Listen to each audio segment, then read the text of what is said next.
2026-এ দাঁড়িয়ে আইটিআই কেন করা উচিত এবং 2026-এ আইটিআই বা পলিটেকনিক এই দুটোর মধ্যে কোনটা বেশি ভালো সেই নিয়েই কথা বলবো। 2026-এ দাঁড়িয়ে পলিটেকনিকে তোমরা যারা ভর্তি হতে চাইছো বা আইটিআই তোমরা যারা পড়তে চাইছো, বিস্তারিত জানাবো প্রথম থেকে শেষ পর্যন্ত। ভিডিওটি দেখো, আর চ্যানেলে প্রথম আসলে অবশ্যই সাবস্ক্রাইব করে নিও এবং ফেসবুক পেজ থেকে দেখলে পেজটিকে ফলো করো সমস্ত রকম আপডেট এবং ইনফরমেশন পাওয়ার জন্য।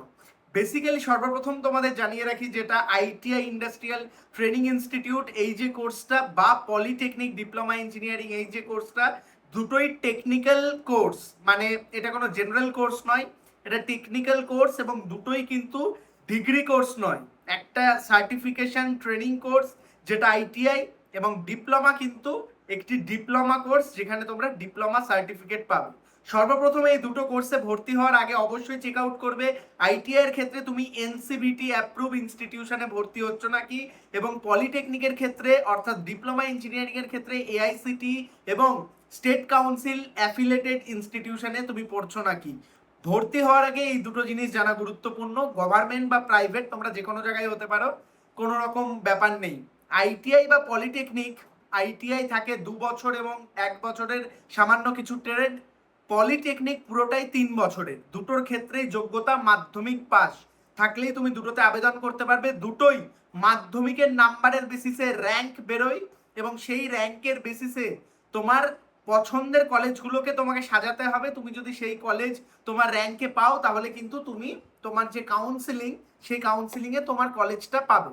এবং এই মতেই দাঁড়িয়ে কোন কোর্সটা করা ভালো, এই যে 2 মিনিট তোমাদের আইটিআই এবং পলিটেকনিকের বিবরণ দিলাম, এবার জানিয়ে রাখি আইটিআই যে কোর্সটা পড়ানো হয় এখানে কিন্তু শুধুমাত্র ট্রেনিং ওরিয়েন্টেড এবং স্কিল বেস প্র্যাকটিক্যাল শেখানো হয়। একজন সুদক্ষ ট্রেনি বা বলতে পারো একজন স্কিল লেবার বা বলতে পারো একজন স্কিল টেকনিশিয়ান কিন্তু তৈরি করা হয়।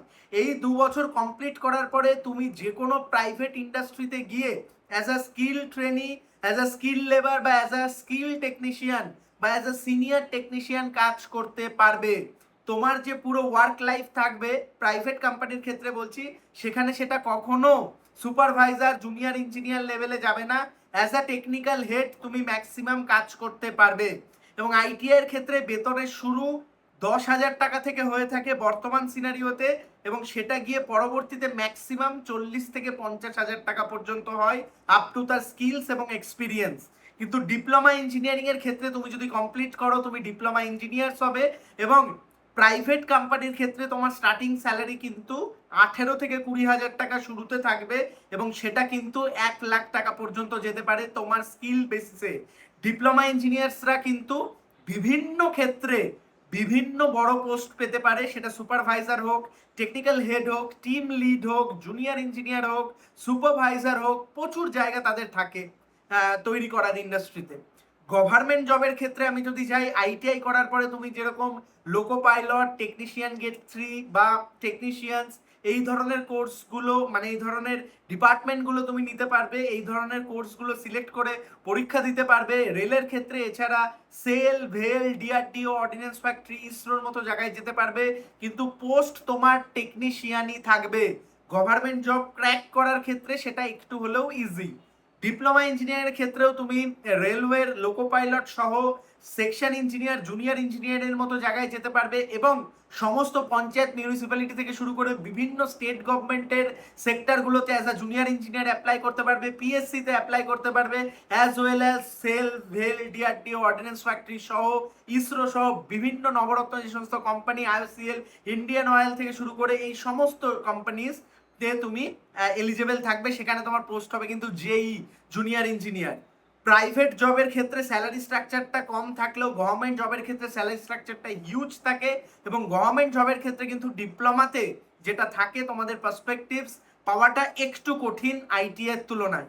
দুটোই খুব ভালো ডিপার্টমেন্ট। 2026-এ দাঁড়িয়ে টেকনিক্যাল রেভলিউশন হতে চলেছে ওয়েস্ট বেঙ্গল এবং ইন্ডিয়াতে, সেখানে দাঁড়িয়ে তোমরা কিন্তু অবশ্যই এই কোর্সগুলো নিতে পারো, এবং এই কোর্সগুলো কিন্তু খুব খুব খুব ভালো। যে ভুলগুলো করবে না, ডিপ্লোমা ইঞ্জিনিয়ারিং এ electrical, mechanical, civil, electronics, computer science এই 5টা ডিপার্টমেন্ট ছাড়া অন্যান্য ডিপার্টমেন্ট নেবে না, কারণ অন্যান্য ডিপার্টমেন্টের স্কোপ কম। আর আইটিআই এর ক্ষেত্রে 2 বছরের ট্রেডগুলো সিলেক্ট করবে, 1 বছরের করলে ম্যাক্সিমাম ওয়েল্ডার বা ওয়্যারম্যান করতে পারো, বাকি ট্রেডগুলো অতটা ভালো না।